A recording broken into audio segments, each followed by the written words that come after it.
Experimentation and innovation defined Joan Miró's career until the last decades of his life.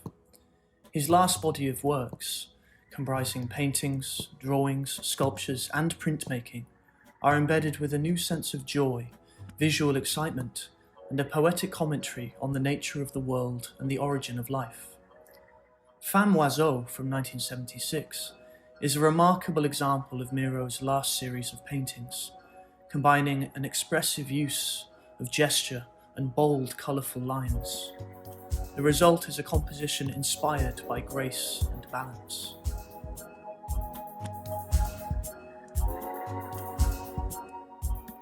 From the early years of his career between Paris and Barcelona, Miro created a personal iconography reflective of the female body that shares space with the sun, the stars, the moon, and the sight of the sky at night. He first introduced the motif of a woman with a bird in his figurative paintings from 1917, but it was only after the artist completed his Constellations series in 1941 that the theme of femme et oiseau, woman and bird, became one of the most prominent subjects of his works.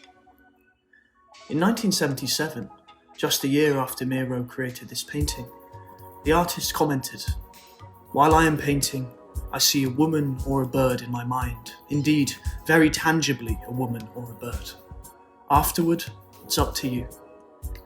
The openness of the image in the work of Miro leaves an intentional space between the artwork and the beholder to recreate a multitude of experiences in front of forms, colours, and textures, leading to an abstract landscape.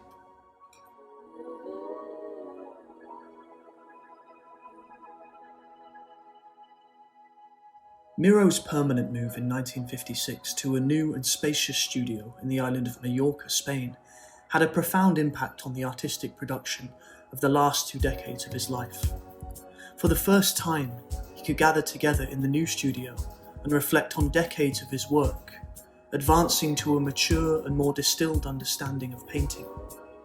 The present work exemplifies not only Miro's energetic work on the pictorial surface, with the scratching of the board and the application of thick layers of oil and gouache paint, but also a deep interest in symbolism.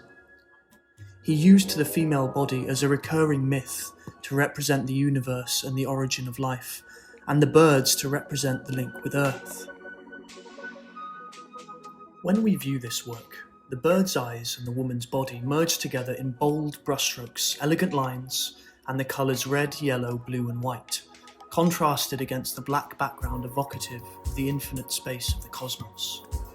The reductive form surprisingly brings the figures to vivid life, inviting the viewer to think about the origin of the world from a spark of life. Just like Miro once said, "My personages have undergone the same process of simplification as the colours. Now that they have been simplified, they appear more human and more alive. Had they been represented in all their details, they would lack that imaginary life which amplifies everything."